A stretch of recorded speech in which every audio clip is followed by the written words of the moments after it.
Click Stuff is brought to you by Lucky Dice Cafe out of Huntsville, Alabama. Check them out at luckydicecafe.com.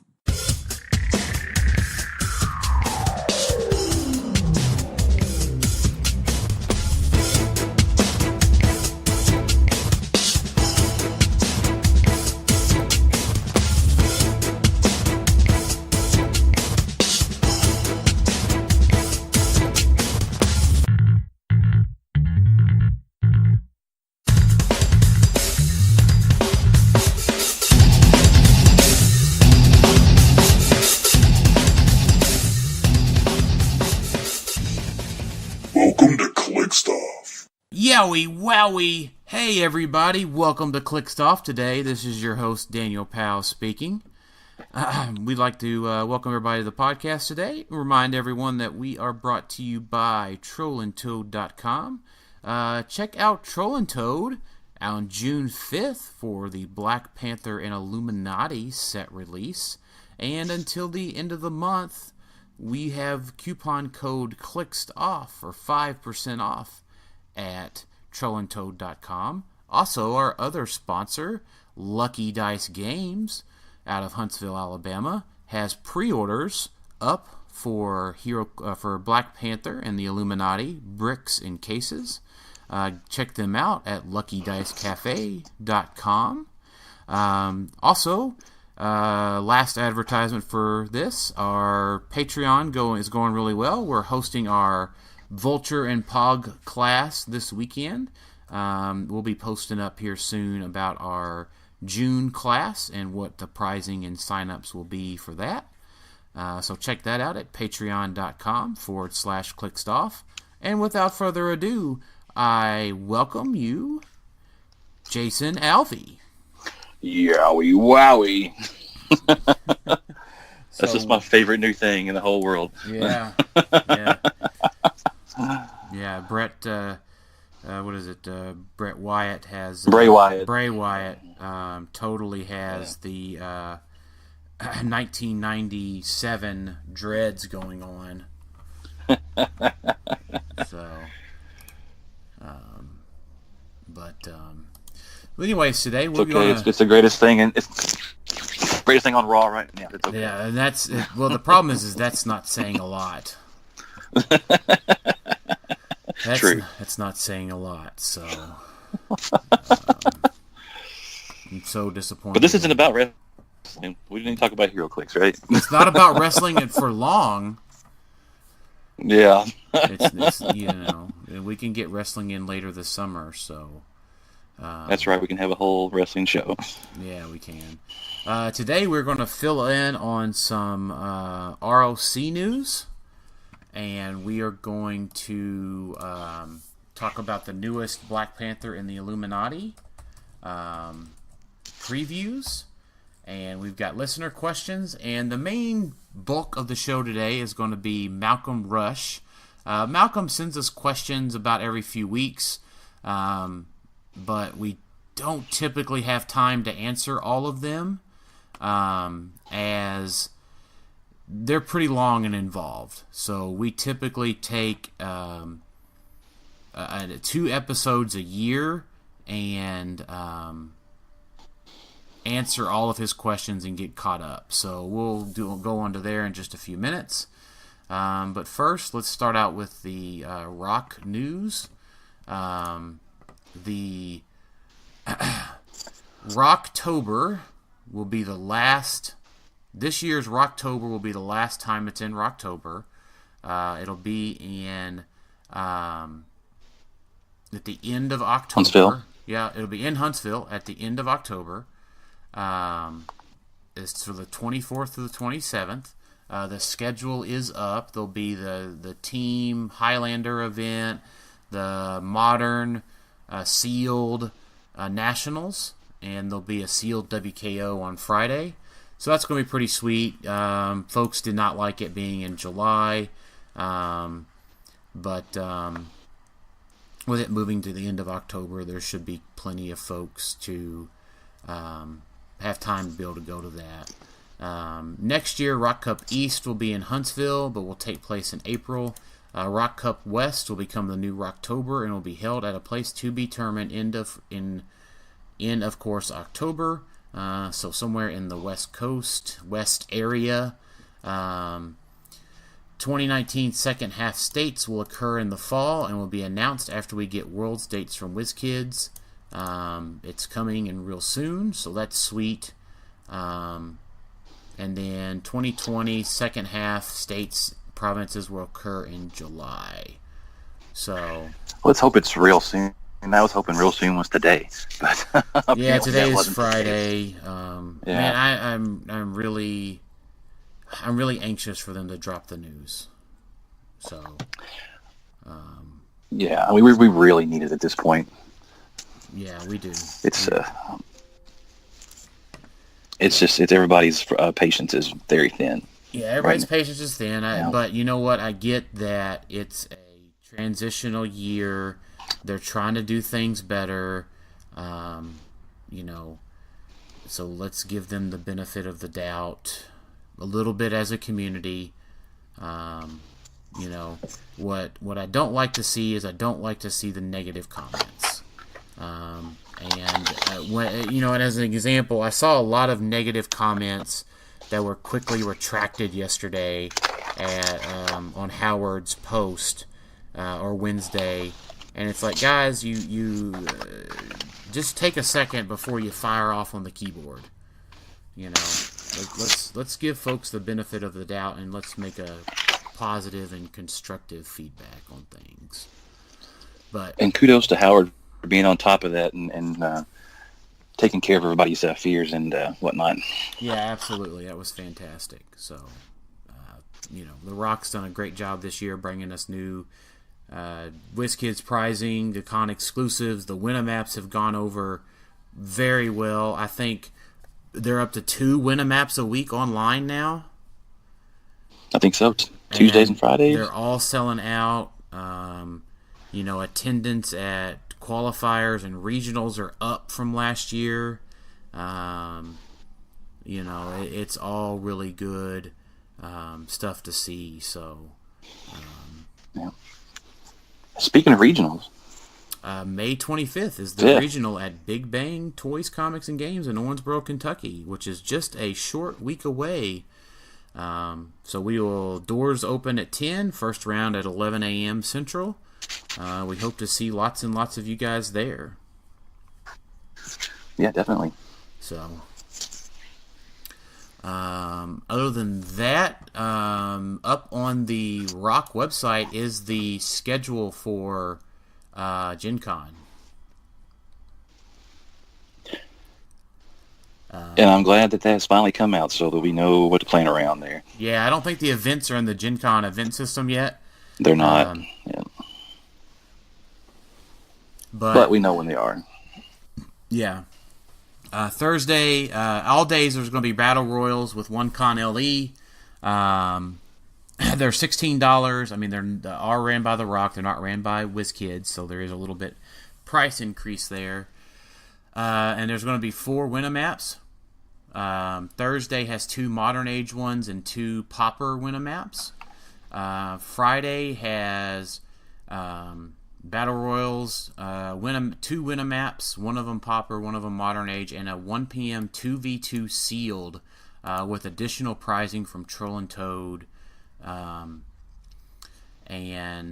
So that's really, really awesome. I'm glad that I can kind of talk about that a little bit. I had Troll and Toad had approached me and wanted to talk about running events at Gen Con, and I'm like, hey, contact this Howard Brock guy, and you guys should partner on running events. So it's good to see that come to fruition.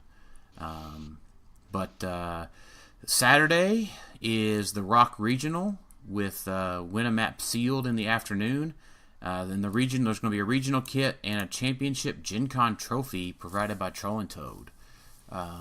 So that's really sweet. Custom trophies. And then Sunday at 9 a.m. there are Battle Royals all day. Okay. I didn't realize the Popper events were up. I'm glad to see that. Yep, Popper events are up.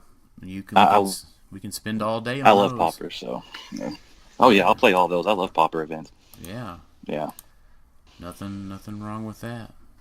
So, yeah, so big stuff coming up, right? I mean, and then Nationals is in 3 weeks, right? Or 4 weeks? No? Let's see. It's just under a month. Yeah, just under a month. So lots of stuff to talk about. Black Panther will be legal. So it's going to come out on June 5th, which is my birthday. If anybody wants to send me, a case for my birthday, I will gladly take it. Well, that should be fun. Right, yeah. But so we got some more previews today, or this week, right? So we got the Scott Porter unboxings happening.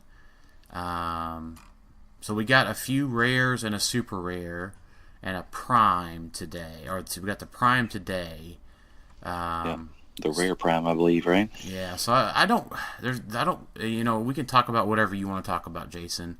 But the first one that I want to talk about is the rescue today that we got.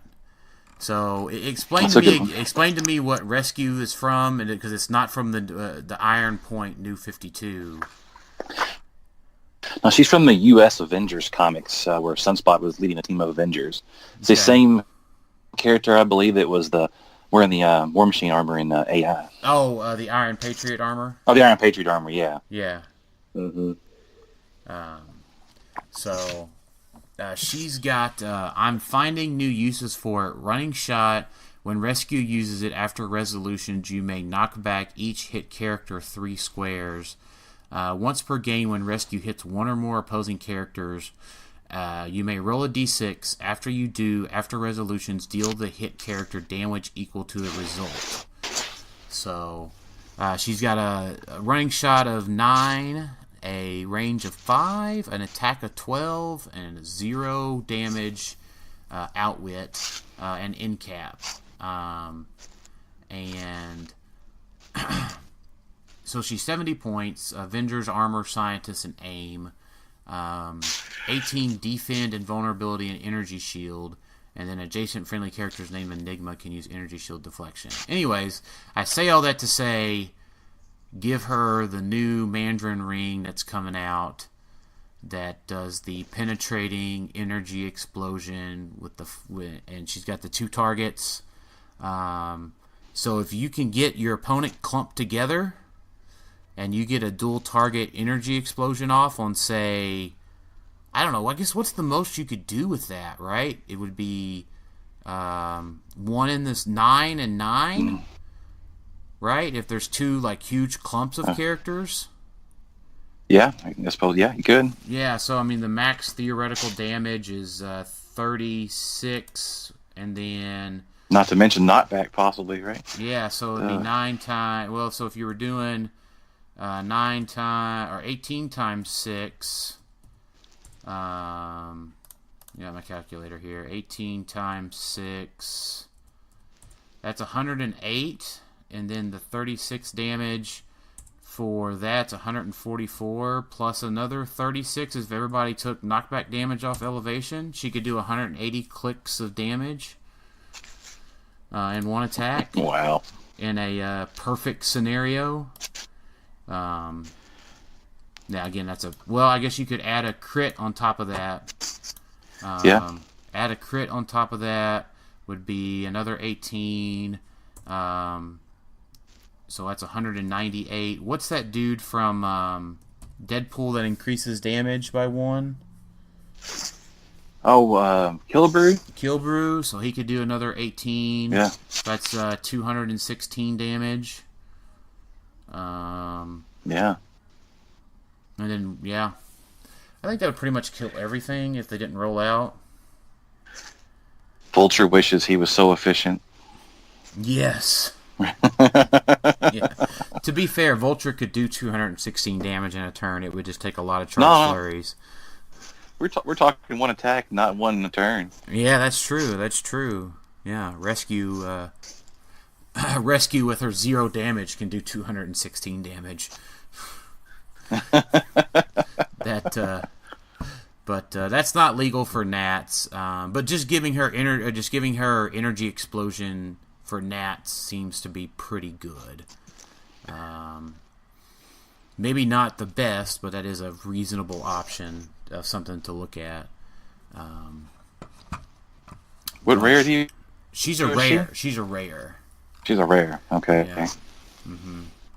Was there any of the new rares that you wanted to talk about? Do you want to talk about? I like that rare, that prime.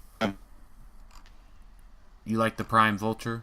Or the prime falcon. There's only one prime that matters right now, Jason. Yeah, right. We can't play prime falcon because there's vulture. Right? That's right. Yeah. Absolutely correct. I mean, he's the first non-Pog that has autonomous, right? If we have a Captain America on the board, right? Right. Yeah, that's neat. 12 attack, 12 movement, 10 attack, close combat expert that can be used as a close attack, quake. So he's pretty efficient for his points, and he can generate a Pog. And it's autonomous and takes 2 hits to kill. Yeah, exactly. And I guess it's the first time. And time. it has precision strike. It's the first time that we've gotten a classic Falcon outfit since like Captain America, if I saw the picture correctly. Well, the Falcon what was the set the Falcon I used in Win State? Oh, I forget what set he's from. The Avengers Assemble Falcon. Avengers Assemble Falcon. Yeah. No, I saw someone that said that it was a different outfit. I don't know. It's just classic red and white. I don't know. Sorry, I don't know I don't know if someone was referring to something else, but. And we had an LE too. Yeah, maybe they were referring to some other detail After that. of his outfit. I don't know. Well, I didn't get down and look at it that close today, so I can't. I can't comment on that. I can't either. So I'm doing a very poor job of trying to. I'm not that into the costume details on the Falcon to tell you the difference. Right. What's up with all the 45-point characters in this set? Well, that's because they want that 5-point trait to make them 50. But they don't even have the 5-point trait to make them 50, though. Do they really? Oh, is it like the AIM guys No. are 45? Well, like a lot of the Wakandan people, and did you just like today, like for instance, I don't know. It just seemed like I've noticed.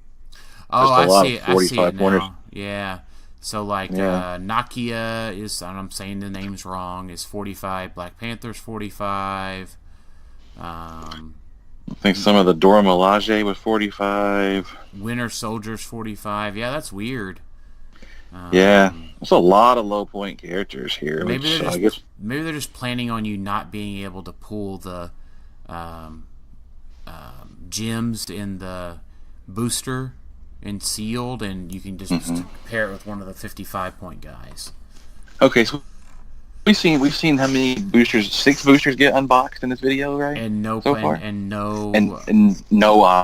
object. That's correct. Yeah. So those last 4 boosters. How are we gonna get these things? Yeah. So there's a couple of options. I think the last 4 boosters could have all the objects in them.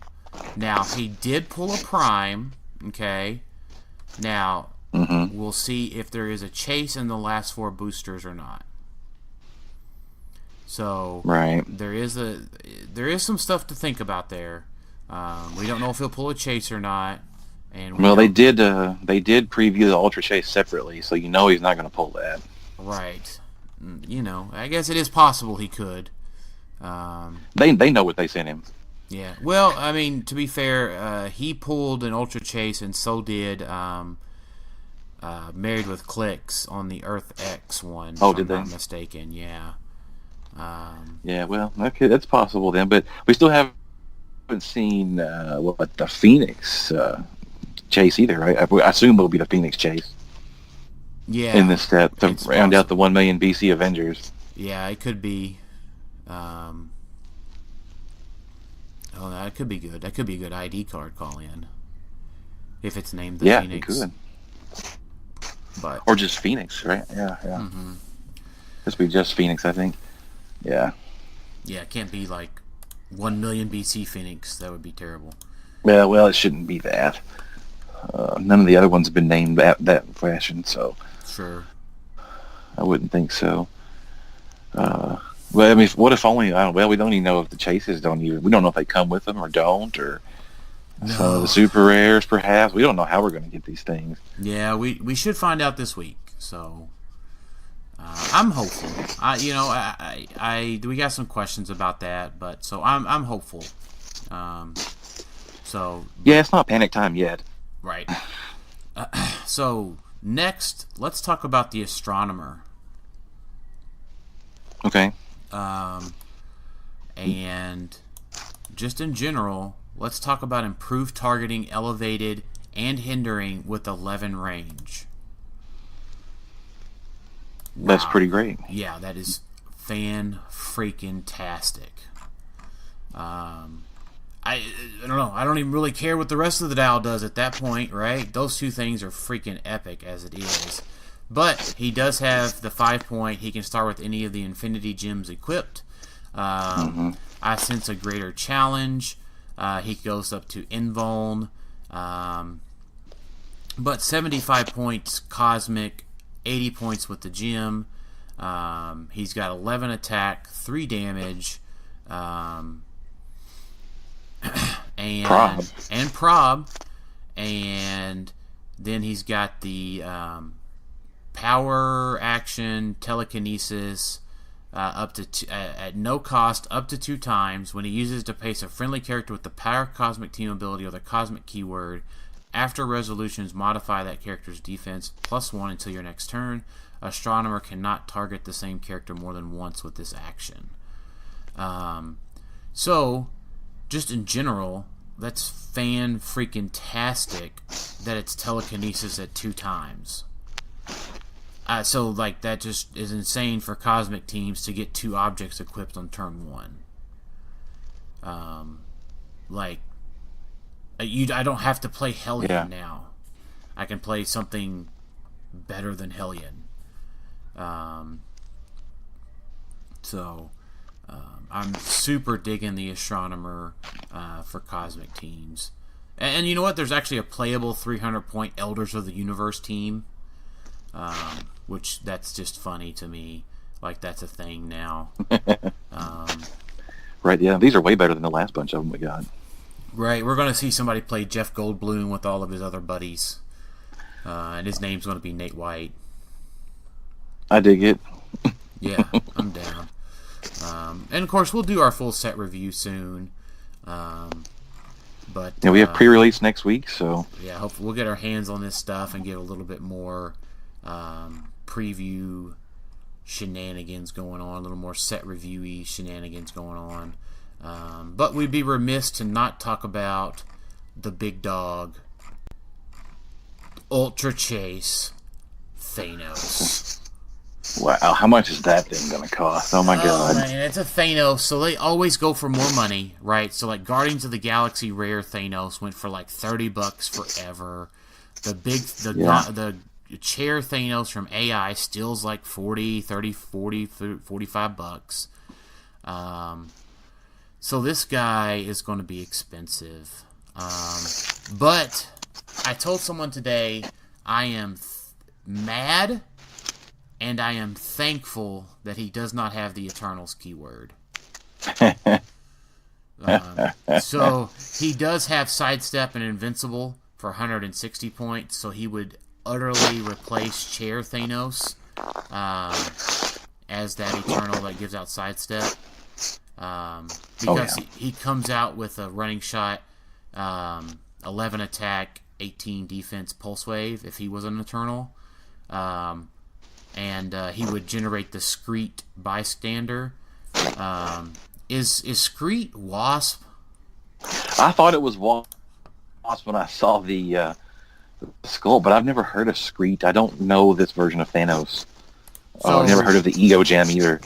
Yeah, so apparently it came from the Annihilation storyline, which I have not read, but I will add to my list of things to do. Well, Annihilation was one of the things I read when I first started reading comics, and maybe I missed this somehow, but I don't remember. Yeah, so I don't remember it. I'm just looking at Marvel.com Screet here, so it's not some sort of fan site. The origin of the being Screet is unknown. Some god revealed that Screet was a chaos mite. The mites were a race of very powerful and small beings, deemed unstable by the cosmic, council thingy. All of them were thought to have been erased from existence during the Great Purge. Something. A lot of folks I've never heard of before, to be honest. I'm trying to get down to where they talk about her with Thanos. Yeah, apparently she just hung out with Thanos eventually. Yeah, that's pretty, it's pretty insane. There's a pretty awesome panel of Thanos getting his heart ripped out by Drax while Screet is on his shoulder. Oh, that's fun. Yeah.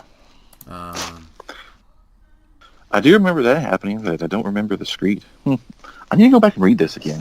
Yeah, I'm definitely going to have to look at it. There's a new one, I guess, too.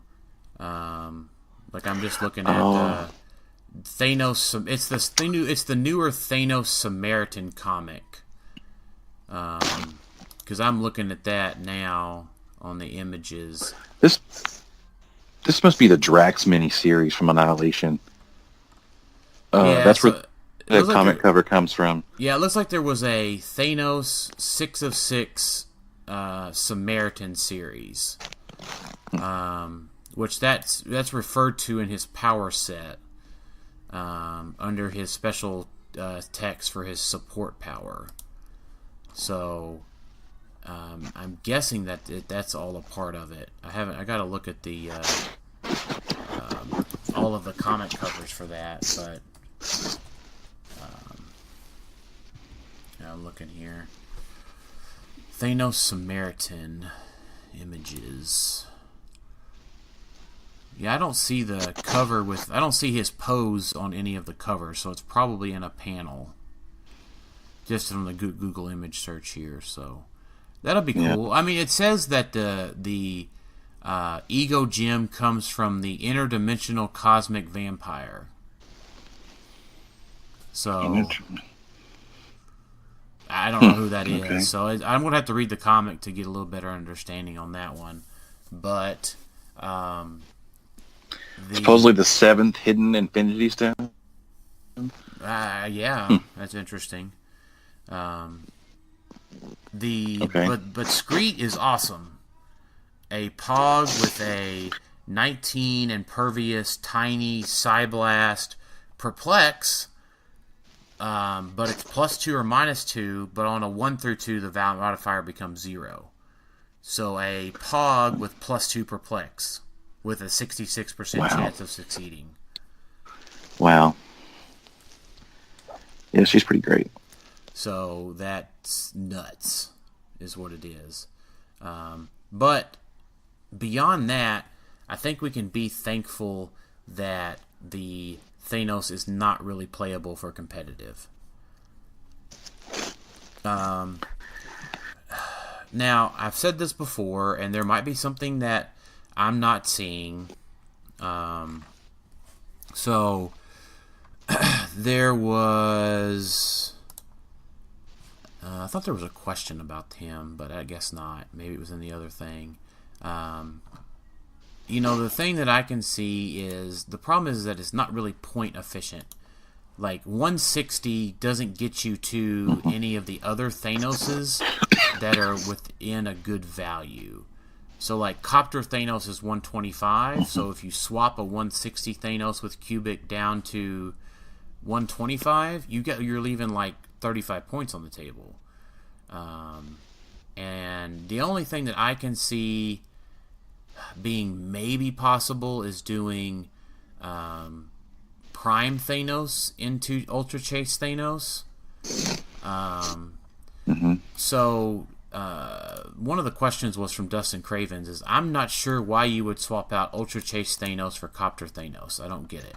So I think the biggest trick there would be is that you can get a free +2 Perplex Pog and swap out to a better figure That's the trick that you're looking for. And if there's another one of the gems that work really well on this Thanos, so he can equip more than one, because the ego gem that he starts with, this character can be equipped with any number of infinity gems with different names. So he starts with that, and then if he gets hit with the reality gem or something like that, that's really good. Jason, I don't know if I really see any of the other gems that really work well with him, that are already previewed. Yeah, I haven't had a chance to look at them. Yeah, I mean the time gem's pretty good, and it gives him prob, and so that's something that he lacks. But it's a little bit slow to get him equipped. I don't really like him with the power gem. I don't know. It makes him more offensive, but I don't know. I'm not digging him as a playable piece. And just on top of that, like simplistically, if I just look at, he has Mystics, and Mystics is a liability when Colossal Retaliators exist. So I mean, that's just a risk you can't take. You know, so if some Pog goes in and takes Mystics and then your team gets man-gogged, you're having a bad day. That doesn't stop people from playing Sheriff Strange. I know, but Sheriff Strange is hidden behind barrier typically. Well, that's true. So you're not letting Sheriff Strange get hit as a matter of course. And Sheriff Strange is also 50 points, so you can fit 250 other points of stuff to protect him. This Ultra Chase Thanos is 160 or 110, so he's a bigger target just because he doesn't have as many points to protect him. Not a physically bigger target, but just a bigger target because he eats up more points. Now, if one of the gems give him, barrier or something, but I don't know. I think the Ego Gem is playable on a support piece that just needs to modify a combat value +1. That's just a super simple, great way to get a perplex on a piece. I don't know. It's not super exciting, but it is useful. Like I could see it maybe on the Gardener. The guy, who did we just preview? The Astronomer. Astronomer, yeah. Yeah, so he can get 12 range at will, or a little bit more damage, or a little bit more attack. Because they can start with any of the items equipped. Any of those 5-point ones, yeah. Yeah, so I don't know. I dig it. So that's about all. What else did you want to talk about? Anything in something that's been previewed? I like the Red Skull that we saw the other day. Oh my gosh, I don't get why everybody loves the Red Skull. Why? So tell me why you love the Red Skull. I don't know. His mind control power seems pretty great to me. I don't know. He just seemed like a cool figure to me. I haven't sit down and thought about ways to break him, or he's got a running shot pulse wave. He's got a good power set to start out with, and he has that good mind control power. I don't know. Why do you hate him? Well, no, I don't. Yeah, okay, all right. Why do I hate? Why do you not like? Why do I not like him? Maybe hate's too strong a word. Well, yeah, I don't really hate him. I like the cube that he comes with. So the damage power that says Leadership Perplex. When Red Skull uses Leadership and succeeds, he may also remove an action token from an opposing character anywhere on the map. If he does, this turn, Red Skull has Mind Control as free, but only to target that opposing character regardless of range or line of fire. The problem is that he's 185 points. So what? He's 185 points, and he. I know, but aren't we talking around talking about how we don't want to play these little small point squishy characters because of Vulture? You want big beefy characters to combat. No, I mean you want small point characters that are beefy. Does that really go together? Yeah, absolutely. But to be fair, I plan on going over all of that on our class on Sunday. Because there are a lot of pieces that just don't worry about Vulture. But I mean, this guy, the problem is that you play him at 185. Well, the rest of your team is squishy because you're trying to fill in 115 points with other things, or really 100 points because you want him to start with a Cosmic Cube equipped. Mm-hmm. At least I think so. I'd say. So the Vulture's going to build up charges on that and then unleash them all on Red Skull. Unless he happens to go first and happens to roll leadership and they happen to be able to kill Vulture from across the map.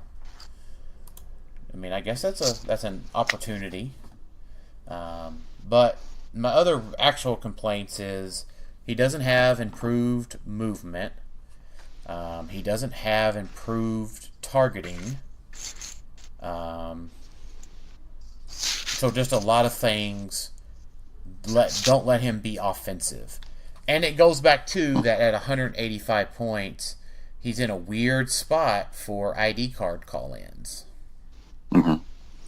I mean, he can call out full-point Iceman, but he's just too many points, and there's better things to call out 150 Storms. And he can't call out... Didn't Magneto have a 200-point line, or was he 250, 150? I don't know if he has a 200-point line. Yeah, I don't remember that, but I mean, he's not calling out the new Magneto the best that either of the Panthers can.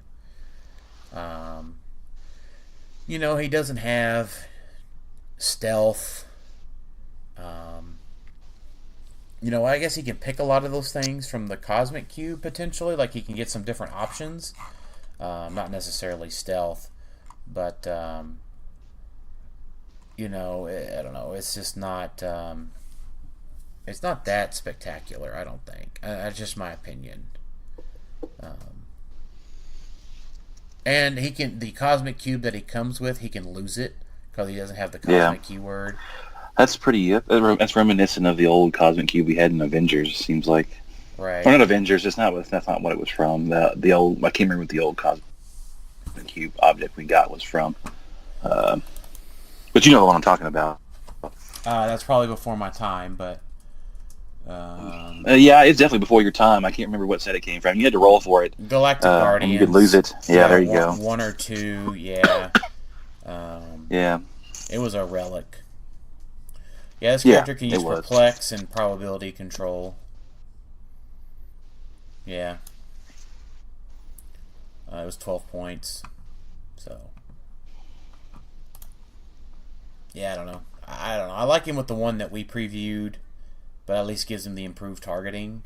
But he's just 200 points, and he's just not as good as Black Panther or Uni is. Or even like the Fast Forces Shredder guy. Yeah, Turtles Fast Forces Shredder. Yeah. Yeah, because he can't, Because he can't be targeted. I mean, again, this comes out to be either Red Skull's a big target because of his point value, or, you know, he just gets attacked because the rest of the team get beat by Vulture. So, that's why I dislike the Red Skull. I don't know of anything else I've seen other than the collective that just, like, jumps out to me. Yeah. I mean, there would be a lot of stuff we talk about as far as casual play and some other things to augment meta play, but that's going to be closer to when the full set's reviewed. So, Malcolm Rush. Okay. All right. So we have Malcolm Rush questions going back to January. So let's dig in. So Malcolm, we appreciate you. We appreciate your connection to the game, being all the way in Japan, without regular access to HeroClix in general. So for those that don't know, he's he's a long way away from HeroClix, but stays really connected to the game through all of the podcasts. So this one comes out with Earth X coming out. Let's talk about alternative versions of popular characters in HeroClix form. Best, worst, and/or favorite alternate versions of characters in HeroClix form. Oh, I missed these questions, I guess. I didn't see these. Yeah. So, my favorite alternate version of a character that we have right now, or that we have in general, is I love Iron Doom. And I'm hoping that we get an infamous Iron Man at some point in the very near future. That would be pretty cool.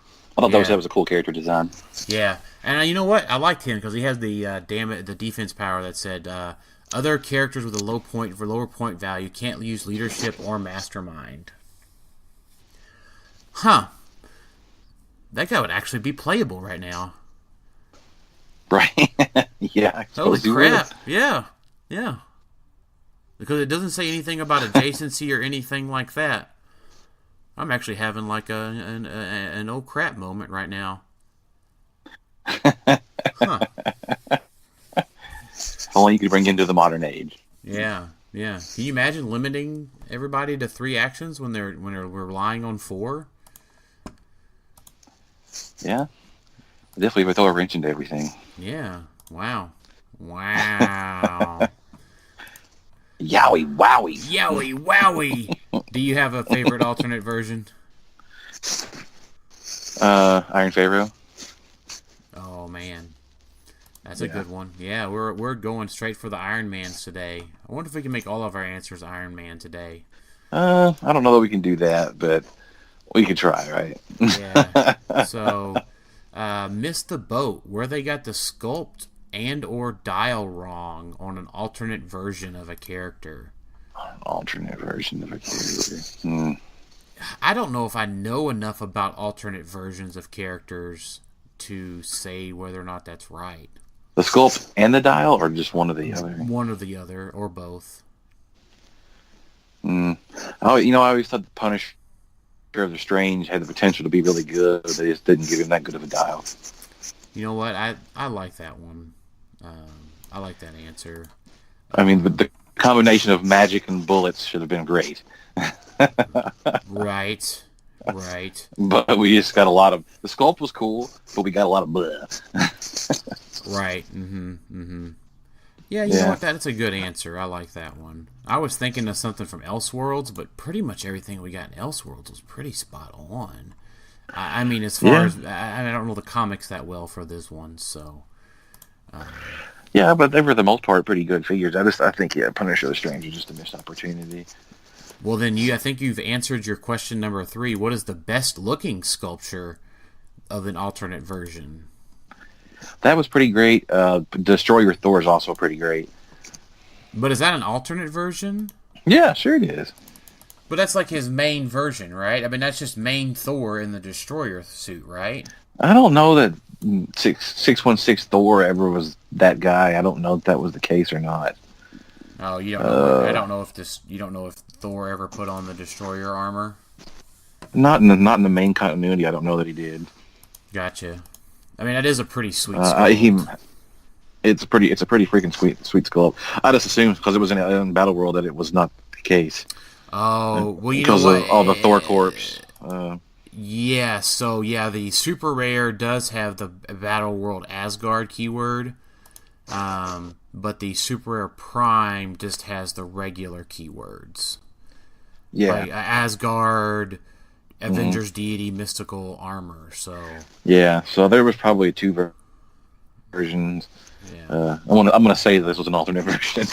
Right. From the Battle World comics, so... Yeah, I do love that Destroyer Thor sculpt. Like, even if also I had... Thor was pretty cool. Even if I had another answer here, Jason, like, I just don't want to agree. I just don't want to disagree with you because you pick such awesome answers. Yeah, those are definitely 2 of my favorite. Yeah. I mean, I like Groot Thor too. Also, if you're Groot a couple Thor. years ago. Yeah, Groot Thor. You know what? It's sad that we couldn't get the Thor corpse keyword on that guy. Yeah, that would have been nice. Yeah. They didn't think about that at the time, I suppose.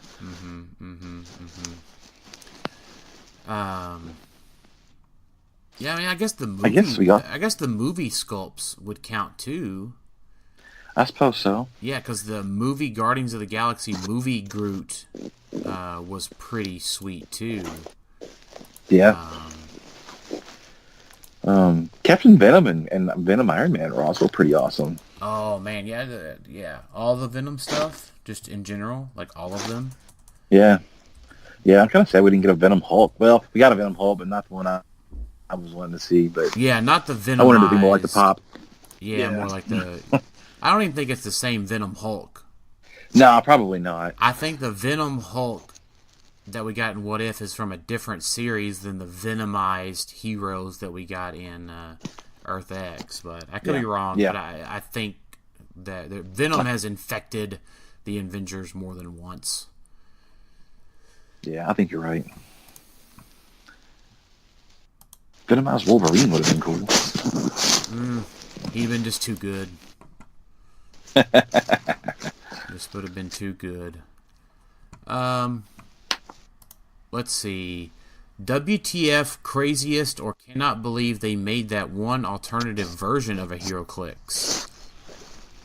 I don't know if I have a what the fuck version. TV Spider-Man, like that was pretty dumb. Or Spider-Man, maybe. Again, things I cannot disagree with today. Yeah, I don't know. Like, I don't know, maybe the Oni Hulks. Yeah, that was pretty. Yeah, the mustache is pretty weird. Yeah, definitely on those.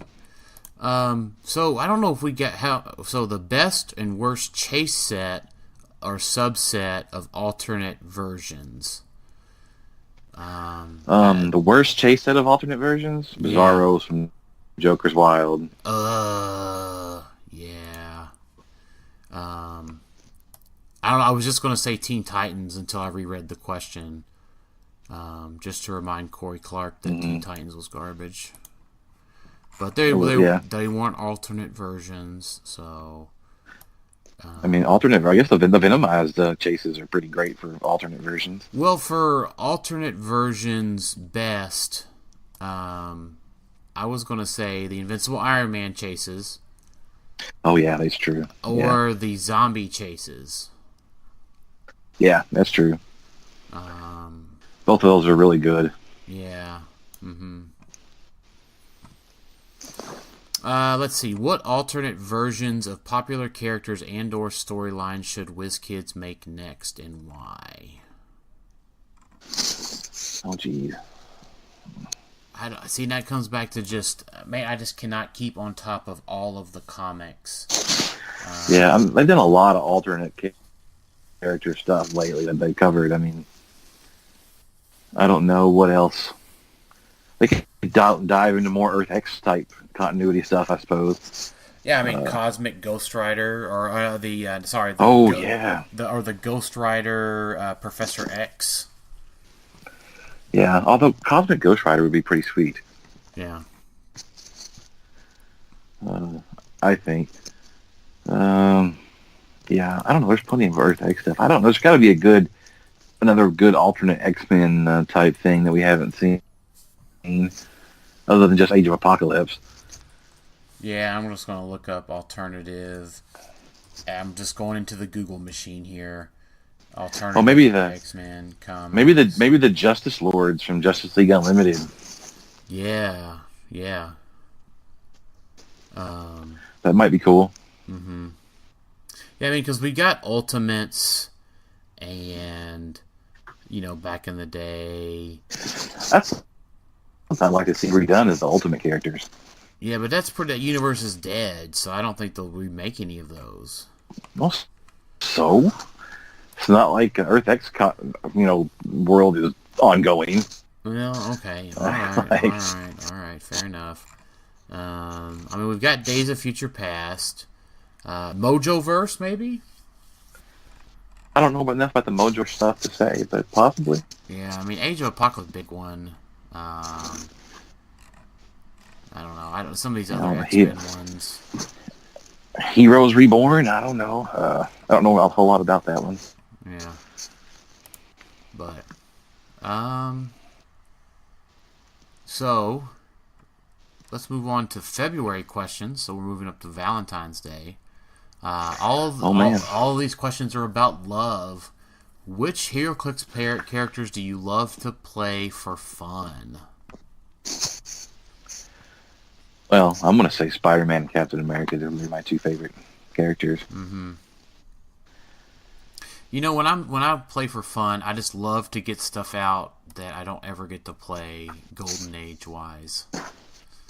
So stuff that's been put on the shelf for a couple of years, I want to be able to get that out and play it. Because otherwise, why in the world did I collect all this stuff? Yeah, true. If David was here, he'd say a bunch of dicks. Right.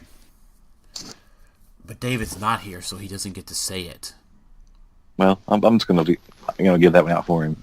Right, there you go. Dick Grayson's. Yeah. Which HeroClix do you love to hate to play against? Copycat. Fuck Copycat. Oh man. Which HeroClix do you love to hate to play against? I don't know. None of them. I love to hate characters that roll super senses against me. It's pretty annoying. Which sculpture do you love? We have to pick different ones, Jason. If I'm gonna go first, I'm gonna say Uncanny X-Men Iceman. And you know what? In that similar vein, I'm going with Sketch Jakeem from Joker's Wild. Okay, that's fair. Like the old Colossal Phoenix was pretty awesome. Yeah, we're gonna get a new one of those. That's true.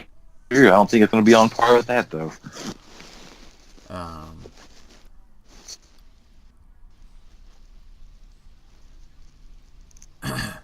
So, which HeroClix players do you love to play HeroClix against, and why? I don't know. I never thought about it a whole lot, to be honest with you. I like playing most everybody. Yeah, I like playing against everybody. I have no issues playing against anybody in this game. Anybody that wants to sit down for a game, let's do it.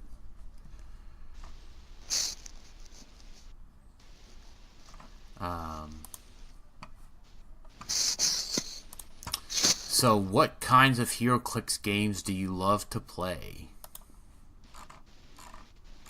And I'm just going to let you go first for all these, Jason. I don't know. I love playing battle royals. They're very fun. Oh, I was thinking about battle royals today. What were you going to say? I mean, I don't know if there's a kind of game of HeroClix I don't like to play. Yeah, I mean, I like to play a little bit of everything, but man, I really just love to play 300 Modern. I mean, that's my jam. That's what I enjoy playing. I enjoy playing pretty much anything as a break, but if I have too much of a break, I get back to that itch. I gotta play that good stuff. Jonesing for that stuff. Yeah, I gotta play that good. I gotta play that good. It's like that drug addict feeling where you just craving that. Yeah, I gotta get that high off that 300 Modern. Why do you love this game? Superheroes, friends, and I get to roll dice. I agree with that, except for the rolling dice part. I like to roll dice. I don't like to roll dice. That's a pretty essential part of the game to not like it. Yeah, I know. So what would you add to that? No, I mean, I like the superheroes. I like the collectability, and I love the players of this game.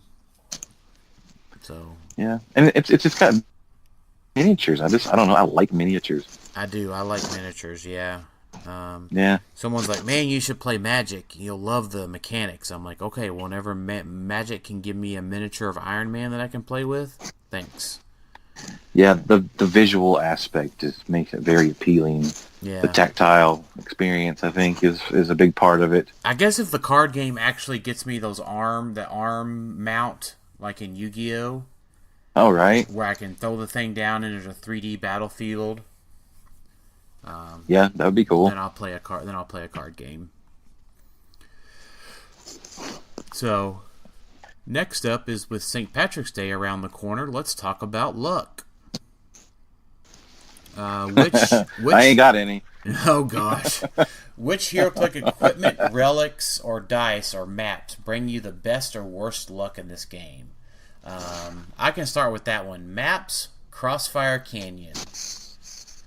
I will miss that map, and I'm sad it's retired.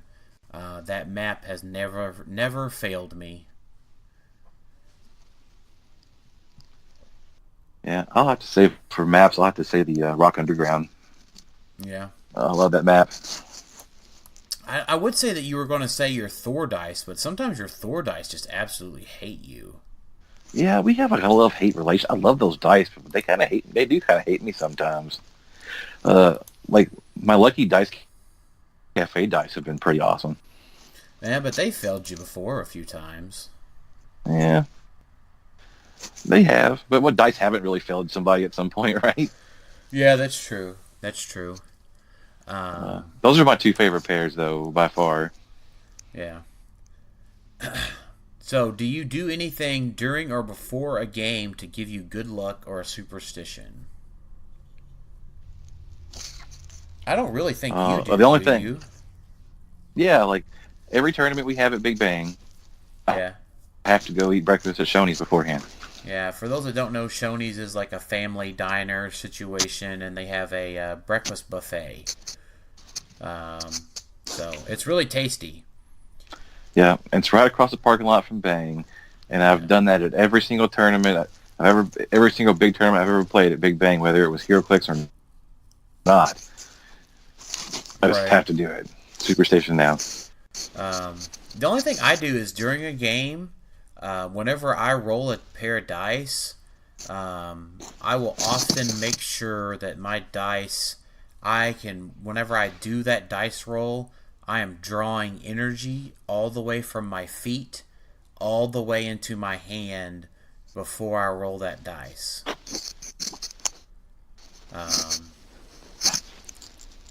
And then, so what have you seen people do to give that person good luck or bad luck to their opponents?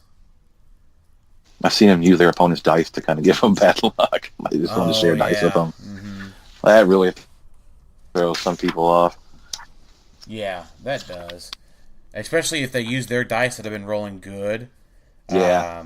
And then they end up rolling bad with those dice. It can backfire on them, though. True. Like if their opponent has been rolling 8s, 9s, 10s, and then they pick them up and roll a crit miss with them, and then that person goes back to using their dice and rolling well. I've seen that backfire on people before. Yeah, that was the entire match I had between the Wolverines and the Daredevils. Yeah, on the YouTube channel. Yeah. Yeah. Yeah, he was nailing those Wolverines.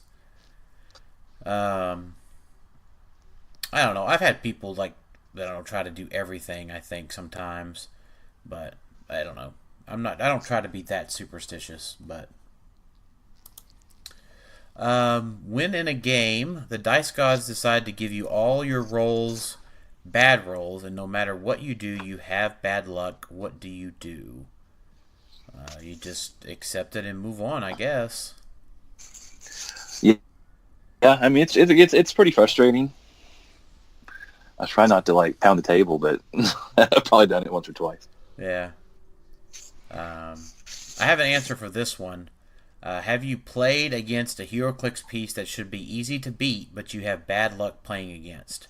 Yes, every time Jason plays a freaking Spider-Man.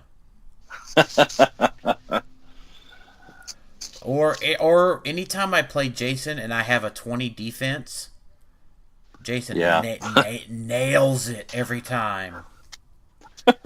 Without I still remember fail. that Hulk squashing your Iron Man. I was so upset about that. I was like, I have a freaking 20, and Theme Team Probs, and you hit it like 4 times in a row.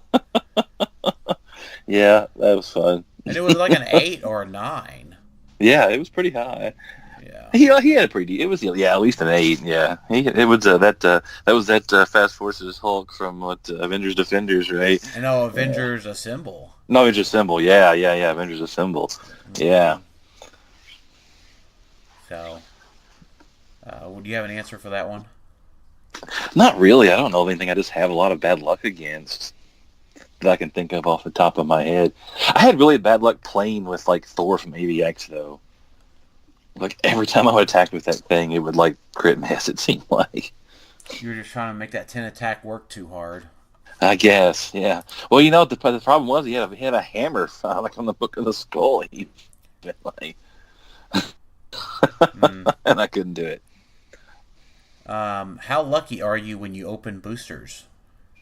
Not very. Says the man that opened up Hawkeye and Chase Hulk and Avengers Defenders War. Well, to be fair, my daughter picked those out, and she opened one of them. Okay. Well, all right, I'll give you that. But that was 2 chases for me, basically. He had a sealed event, so that was pretty great. And I guess I did pull a God Pack in World's Finest. Yeah. So you're fairly lucky. I mean, I'm fairly lucky. I feel like you're a lot more lucky than I am. Well, I mean, that's the thing is that so we bought 4 boosters tonight and only pulled 1 super rare. So we just buy a lot of boosters as we're going around town and stuff. Maybe if we went back and like looked at percentages, we might be more even. Yeah, we're probably more even than you think. Yeah. I've just seen you pull tons of stuff over time, but you're right. You do buy like tons of boosters. Right. So, all right. So this next set of questions are top 3 challenge answers quickly without answer quickly without thinking about the answers. Also, wait to start until you start taping your episodes so you don't know what the questions are. So, all right, I'm ready to go because I haven't looked at these yet. So, Okay. top 3 hero clicks that reshaped the game. Fire Lord from the very first set, Icon Superman, because they changed the rules for the game for those figures. And let's say Felix Faust. Yep, absolutely. That was the 3 I was going to think of. Top 3 resources of all time. Book of the Skull, Green Battery, Phoenix Force. I would drop the green battery for the orange battery. Fair. Top 3 relic equipments of all time. Do we count processors for that? Sure, why not? Parallax, Ion, and I'll say Mjolnir. Oh man, see, like, here's the thing. Like, I think relics are better now than they did when they got their time in the sun. Yeah. So, like, top 3 equipment. I would go with Mjolnir. I would go with the new symbiote, or the old symbiote, just because they won multiple world championships, and combined. And then probably the third one is just like a hammer by itself. Mm-hmm. Top 3 sets of all time. Mighty Thor. Yeah. World's Finest. Yep. Xavier School. Like I'd probably knock out Xavier School for maybe Nick Fury. I don't know. Those are the top 3 that are certainly modern right now. Probably. Well, World's Finest isn't. Yeah, it was Golden Age now. Yeah. Well. Yeah. There's probably some old timers that would even older than you that would disagree with something else, but. Oh, I'm sure. Yeah. That's pretty subjective. Yeah, that's a subjective question. We talked to top 3 maps of all time. This is definitely subjective. Pacific Ocean. Crossfire Canyon. I think the Underground, the Rock Underground. I think is pretty game changing. Yeah, Rock Underground would be my second. That's where my second world championship came from. Pacific Ocean was before your time. But we also had the Atlantis throne room. That was all water. Yeah, that's true. Yeah. So, and then we still do have the new Flashpoint Flood map that's rock legal. Yeah, it's true. So, But Pack Ocean was just nothing but water. It didn't have. Well, so was the Atlantis throne room. Well, yeah, but I mean, in Flashpoint Flood, I'm just comparing to. Not. Right. I don't know. Star Trek Underground Caverns is also pretty great. I mean, those have all been super impactful. Yeah. As far as a map to playability, like there's been a lot of maps that go ahead. Your old favorite, the map from the mountain map from AVX, right? No, it was Ryut from Warlight. Right. Okay. There you go. Verhana Hosk Mountain was the AVX one. Yeah, was the other one. Yeah. Yeah. We talked about the people we enjoy playing the game with. Top 3 podcast episodes. Oh gosh. I don't even know. We're at 100 and something now. Yeah. 105, something like that? I think so. We talked about the one where Sam broke the oven glass when we were over here. That was pretty crazy. Yeah, we stopped the podcast episode to clean up glass. Pat taking a leak on air. Yeah, that was my next one. Patrick Yapoko taking a leak on our podcast. It's pretty iconic. That was also the Iron Point episode. Oh yeah, well that was a big one. That's for sure. Yeah.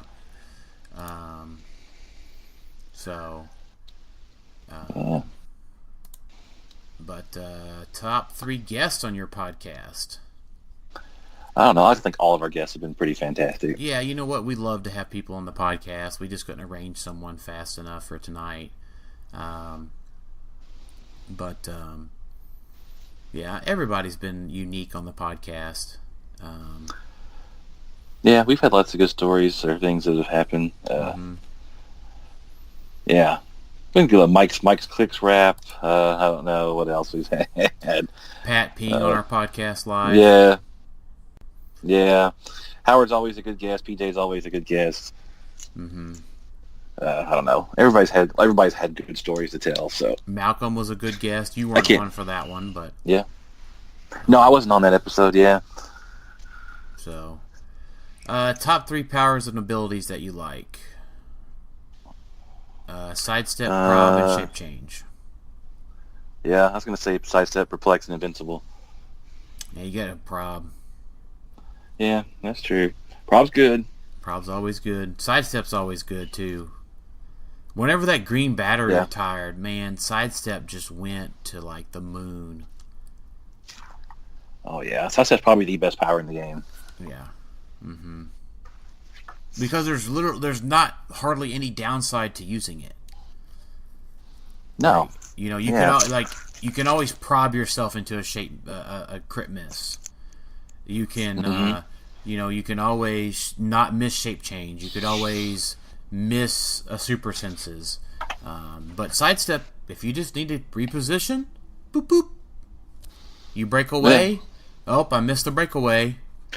Yeah, in a game where positioning's so important, I mean, a free reposition is just immensely good. Yeah, absolutely. But so those are all phenomenal. I just love sidestep. We talked a little bit about this, but we talked about the 3 things we enjoy about HeroClix back. New questions. Don't die, hard to kill, keeps coming back to life, or where did the dial end? Best and worst don't die HeroClix. Best has to be Resurrection Man, right? Does it? I don't know. I was going to say haha Joker. Yeah, but haha Joker gives up points eventually. I was going to say Res Man was the worst because you just never know what power set he was going to have. Well, okay.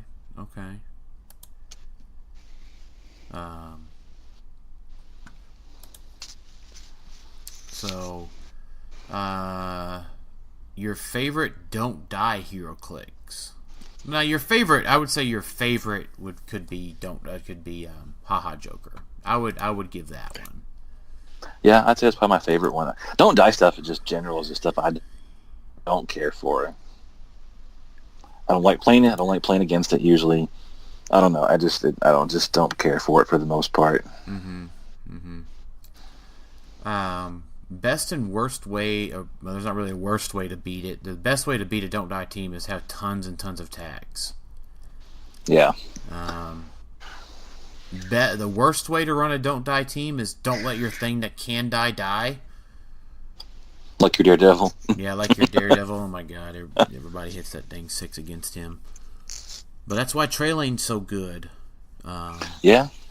When we do our full set review, I will say there is a lot of points that I'm thinking about already about this is why Trey Lane is really good, and this is why Trey Lane is really expensive. Because Trey Lane works really well with the new set. Lots of good reasons for that.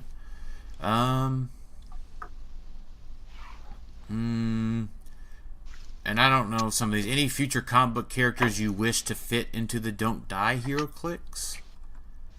Not really. I hope they never make any more ever. Yeah. I mean, I don't say that, but I just don't know. I just don't know any that well. No, I don't either.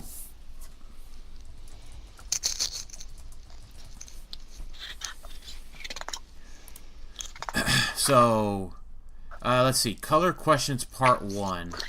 Rank all color powers worst to best. Well, you have a big answer for this one, don't you? No, I don't, actually. We can just work our way through this. Okay. Number 1. Like, you want to start at the top or start at the bottom? He said worst to best, so let's start out with worst. Earthbound neutralized?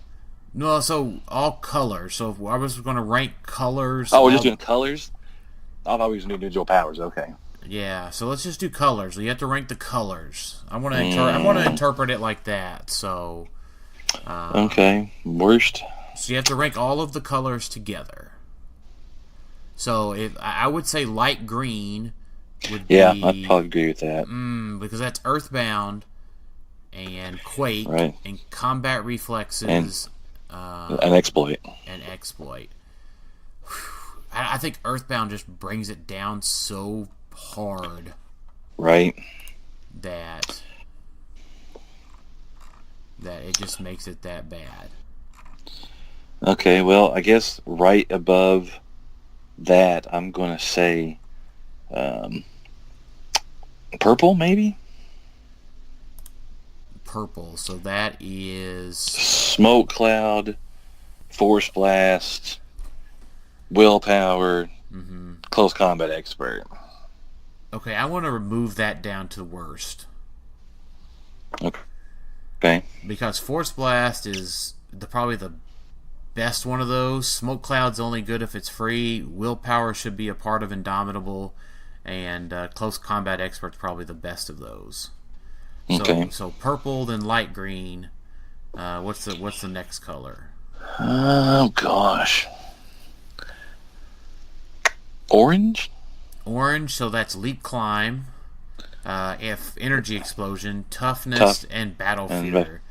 Yeah, I mean, Energy Explosion is so good now. And Battle Fury is so good now. But it has its drawbacks. Right, but Leap Climb's terrible and Toughness is terrible. Yeah. But it has 2 good redeeming powers as part of it. It does. It definitely does. Alright, so what are you thinking next? We're getting into some good powers now, by the way. Yeah, it's getting tough. I'm gonna say yellow.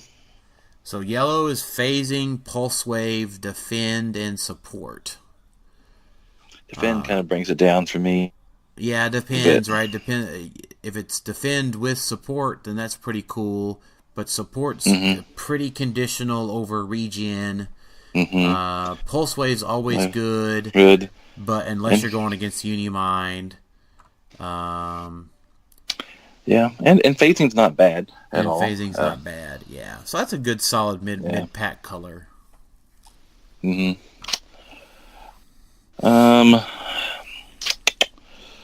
see.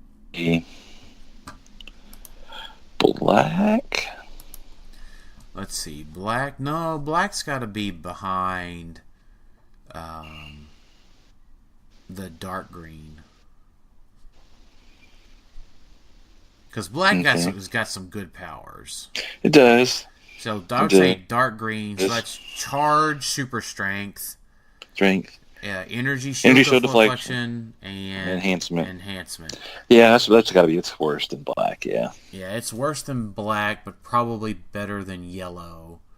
Because it's good against range, it helps range, and then close combat is probably the two best combos of charge.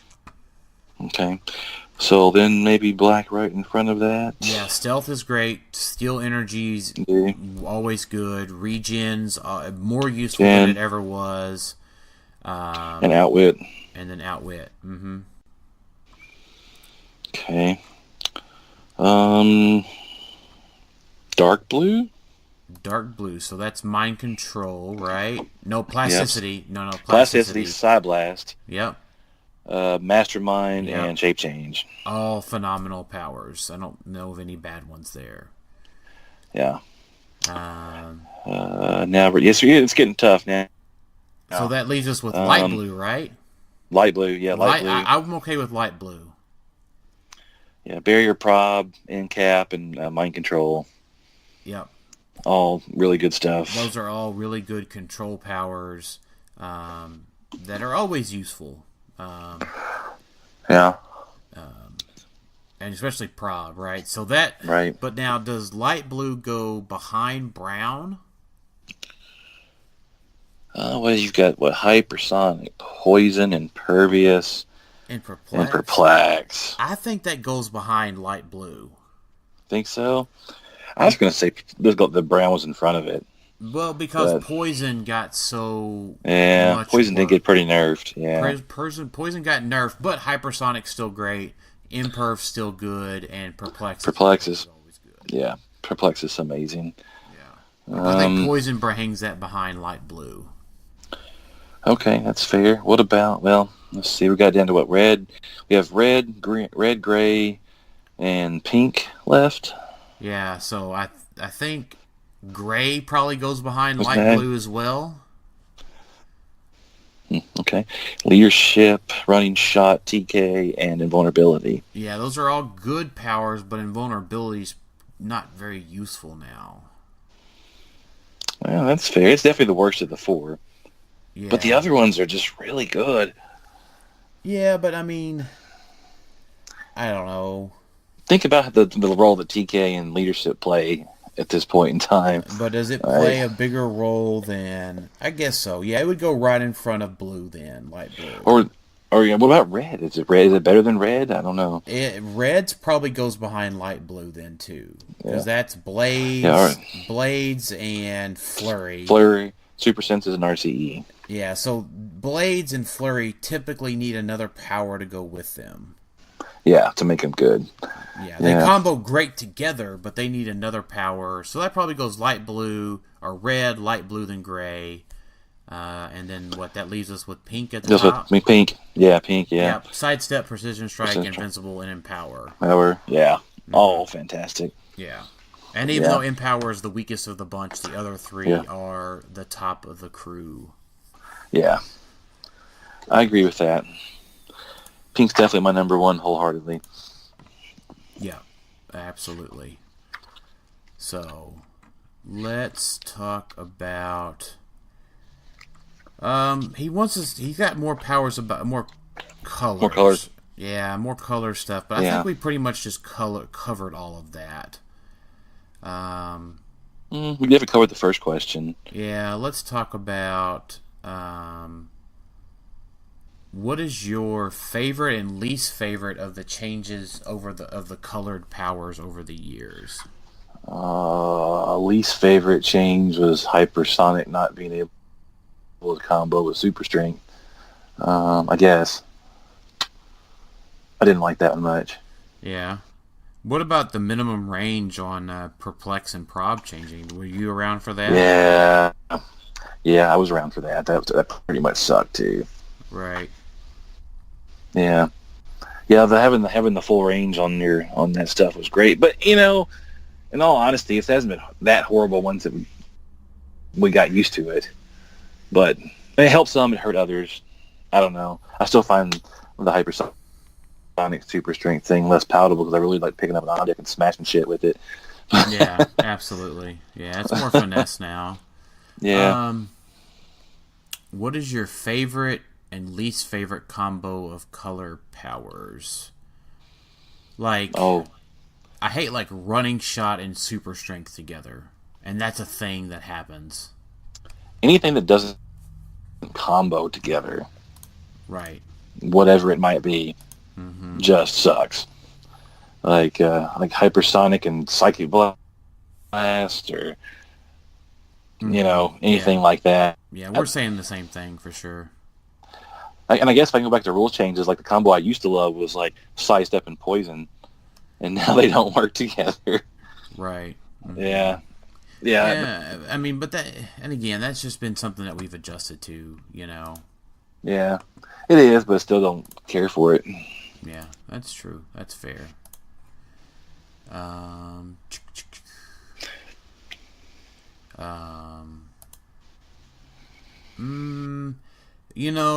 of these things, I mean, like, sometimes it's on the dial, it's hard to tell which color is which. I mean, they're on point unless they have an error in the printing. Yeah, don't use the printer that made Secret Wars Battle World. Or the printer that you made BVS. Yeah. That would be a recommendation to not do that. So, by the way, I'm scrolling through our group to get back to our questions, and the fact that Rob Peterson took the Beast Boy Dolphins and put them on the Rebirth Dolphin for generic Dolphins. That just entirely warms my heart, by the way.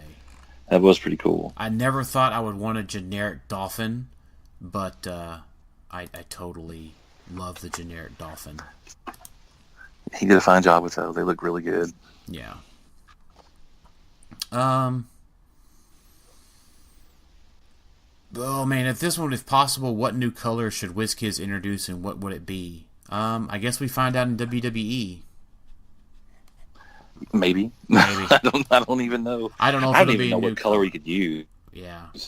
Oh, and what did they say? Didn't they release a color chart and then that brown is actually brown and it's not gold? Did they? I don't know. Yeah, that was on one of the figures. Yeah, I guess Faust and Strange had that as brown. No. It was no. They didn't call it brown. One of the new figures in the new set calls it brown. Oh, okay. I'd have to look again. Maybe it was Taskmaster. I don't know. Don't quote me. Oh yeah, it might have been Taskmaster. Yeah. Yeah, they actually called it brown, and that made me excited because somebody was arguing with me at some point that it was blue or gold. That was me. Yeah, so it's not gold, Jason. It's brown. We had this whole argument on another episode about colors. Right. And I still feel like it's gold, but whatever. Yeah, or maybe it was on a rules clarification or something. And I had totally forgotten about Taskmaster even being previewed. Yeah. It wasn't in the new set, but it was somewhere where they had previewed that or said it called it brown. All right, let's keep going here.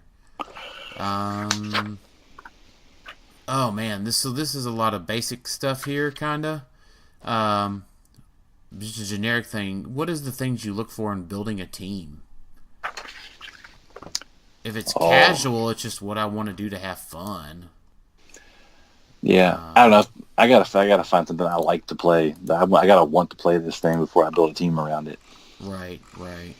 Whether it be casual or not casual, if I don't enjoy it, then I just can't get behind it. Sure. Whether it be a character or a mechanic or what have you. Yeah, I tend to agree with that. Mm-hmm. Yeah.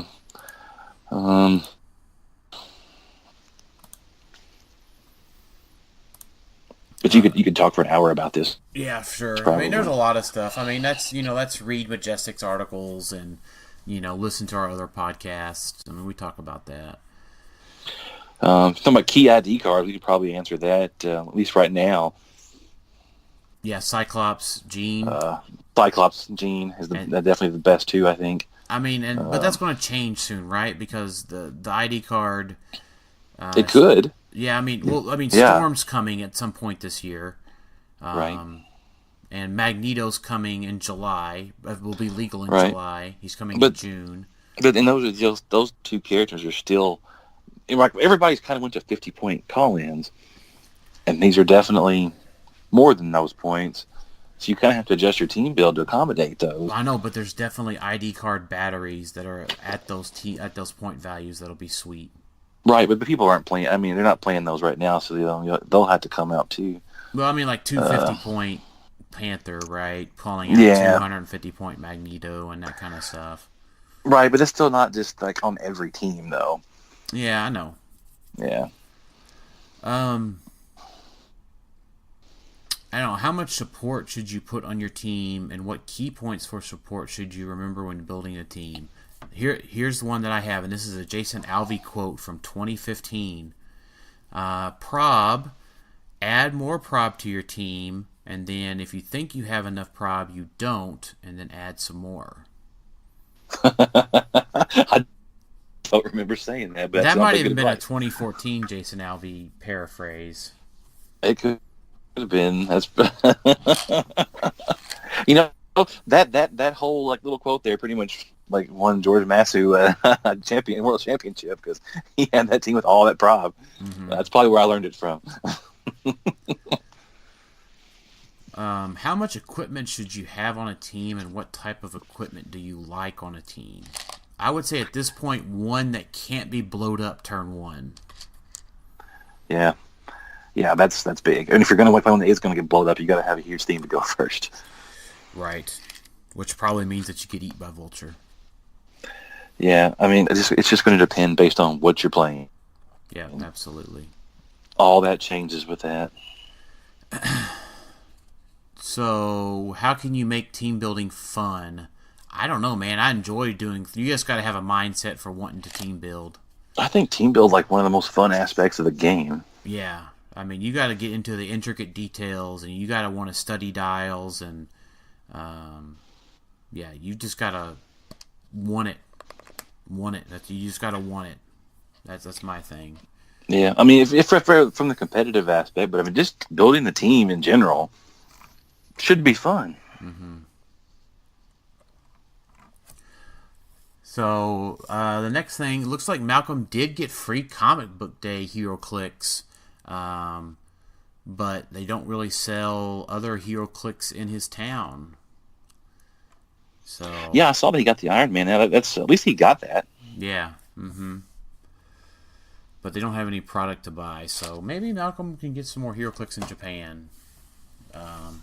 So our last set of questions before we get into our listener questions are favorite poses. The first one, superhero landing pose. Oh. You think that's your favorite one? I think the flying pose is probably mine. Well, I think he wants us to give a favorite hero clicks for each of these kind of...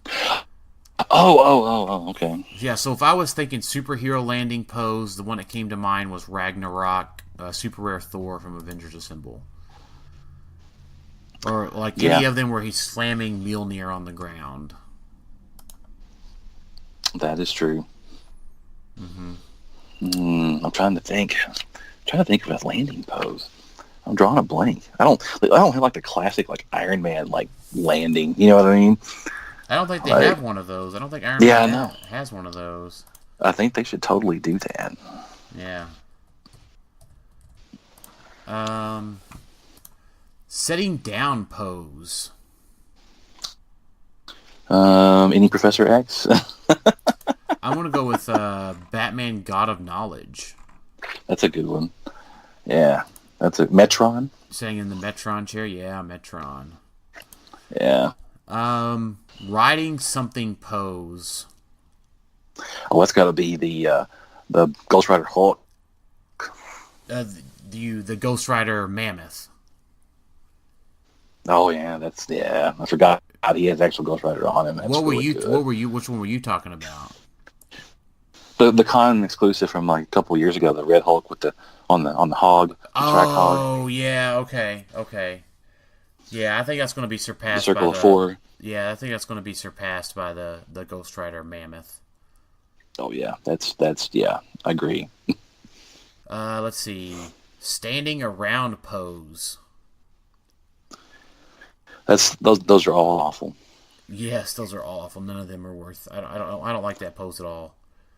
There should never be one of those. That's just the hand on hips pose or hand on your stomach pose like thing. Or the back, or as they christened it back in like DC 75, like the waiting for the bus pose, because there were so many of those back in that set. Right. Yeah. Hovering, flying pose. The new Starfire is pretty great.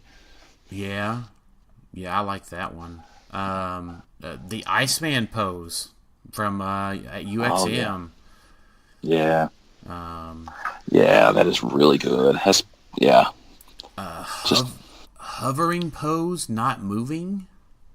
well, like the new Shazam or Black Adam, for instance. CW Slop Doctor Strange prize figure. Oh yeah, that's a good one. Where he's sitting on the sling ring thing.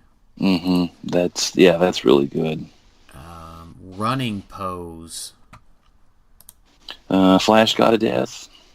Ooh, I was gonna say KC Flash from the Flash set. Oh, well, those are both good. Using a weapon pose. Thor, the mighty Thor, throwing Mjolnir. Oh yeah, that's a good one, man. That's what I love about this game is that there are so many of those that are good, and some of them aren't even like that good of a character. But I don't know. There's one like the ones from Captain America, the Captain America throwing his shield. Yeah, like the peanut base one. Yeah. Yeah, that was a really good one. I always had fun playing that piece too. But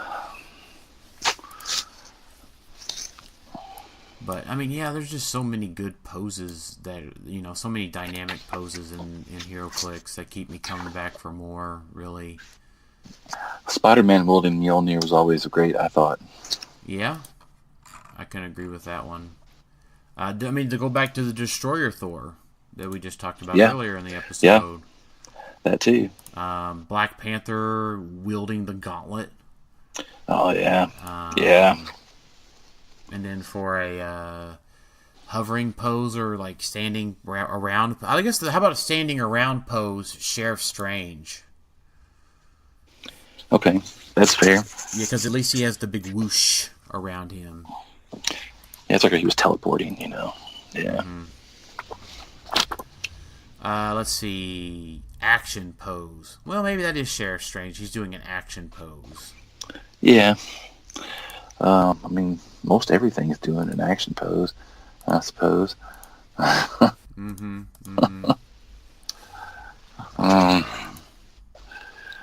don't know. There's so many good ones of those. Like recently, like even the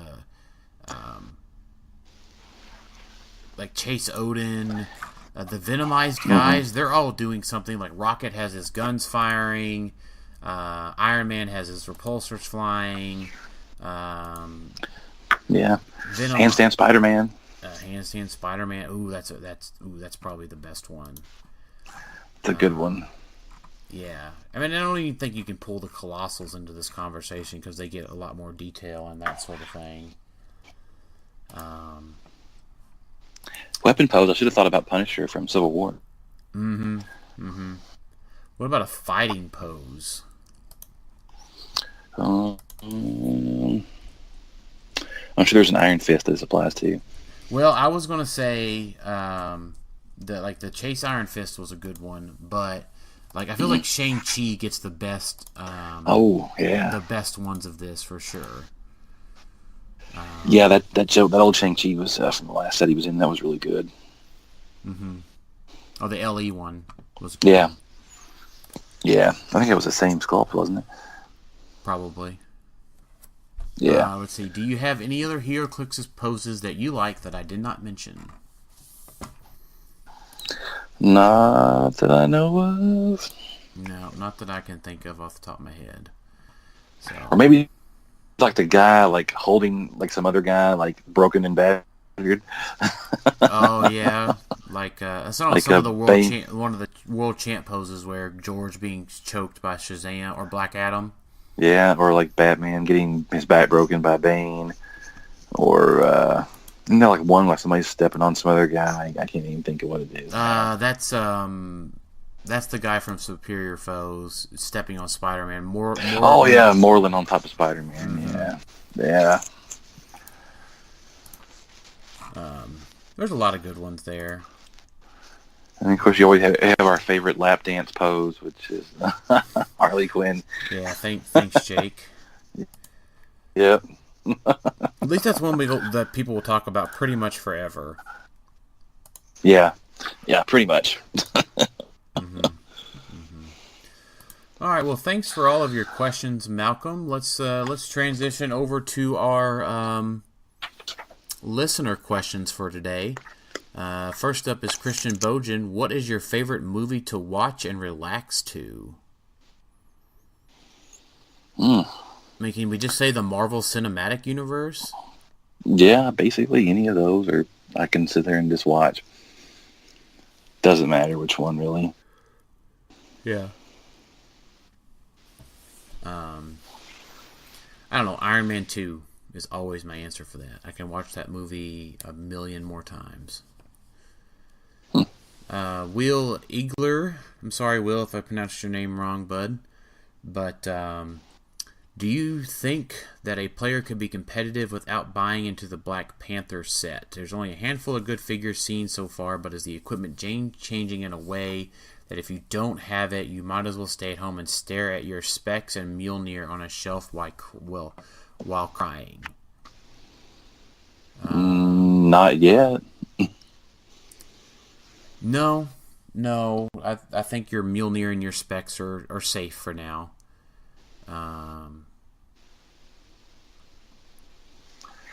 mean, we've seen some solid stuff, but none of it's like that game breaking where Exospecs and Mjolnir are not good anymore. Right. Yeah, I mean, so I think there will be things that you need to pick up from the set, but just not so good. I mean, not so urgently. If you're not going to Nationals, maybe wait a little bit, because the Nationals hype for this set will be real, and it will be expensive if something good comes out. So just be prepared for that. Wait until Nationals is happening and folks are opening up a bunch of stuff during the Battle Royals and posting it on Facebook from Origins, and buy it from them then at a discount. Yeah, good advice. What do you think of the Rock announcement that Rocktober will be in the West next year? Will you guys travel out? Yeah, absolutely, if we can. Yeah, if I could. I've never been out west, so I'd love to go. Yeah, we'll get Jason on a plane. Yeah, that's my hang-up. We'll get you on a plane. It'll be fine. My wife probably won't like that, but... Well, but I mean, she'll be complaining that I got on a plane for first for HeroClix, but not with her. It's fair. Yeah. Mm-hmm. But yeah, I do kind of have a fear of flying, but I don't know. We'll see. I can't make it to events that are 3 hours for me most of the time, so who knows if I can fly out west. Yeah. But yeah, I mean, I think in general, Zach, people will make it out west. I don't see any issue with that. I mean, if the pricing's good and the announcement is made and everybody's accommodating, I think somewhere like Las Vegas or Denver are just two phenomenal cities out west. Denver has such a huge airport. Vegas has such a huge airport that the entire country can fly there. And to be fair, again, the East Coast does have the majority of the population, so that's why everything's held on the East Coast, but I am looking forward to a West Coast event of substantial size. So, Michael Holloway, Ultra Chase Objects, good for the game. I don't know. I'm sorry, Michael. I kind of dislike answering these kind of questions because HeroClix says collectible in the title. Well, I have to ask myself this question: does it sell product? If the answer is yes, then it is probably good for the game because they'll keep making it. Yeah, I agree. So I mean, that's good for the game. Yes, absolutely. I don't think what they previewed is like so great that you have to have it. If that was the case, then it would be bad. But I don't think they've done that at this point. Yeah, absolutely. So, and Michael, we talked a little bit about the Black Panther and Illuminati have on impact on the metagame. Andrew Fairweather asked, did this set just make Gauntlet Panther not that dangerous? Not dangerous, I think is what he's saying. So, Cubic has an effect on the game that folks need to be aware of. So, things like your Panther probably do better with exospecs, and Uni has to have stealth available to him. Insofar that if they switch team abilities with you and make you able to be outwitted, you still have the stealth that either can't be pulse waved, they can't get you to outwit because they can't ignore hindering for targeting. So it's always important to realize that can happen with this new set. But I think Gauntlet Panther is just as dangerous so far with the new set. Any other thoughts on that, Jason? No, I think you pretty much summed it up. Cool. What's your final thoughts for today? Well, I'm excited for Black Panther coming now. Everybody enjoy your pre-releases next week. Yep. And hopefully we'll see you at our regional. Absolutely. Yep. There's 3 regionals. There's 4 regionals, I think. I think there's 5 really, because there's ours. There's one tomorrow in Houston or Dallas. There's one in Michigan tomorrow, isn't there? There's one. There's ours. Houston and Dallas are having one. There's one in Michigan, and I think there's one other one on our weekend as well. Greensboro, North Carolina, and then PJ has his the next weekend. So there's 6.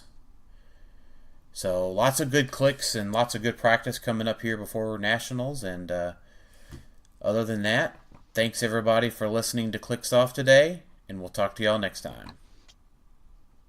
Yowie wowie. Yowie wowie.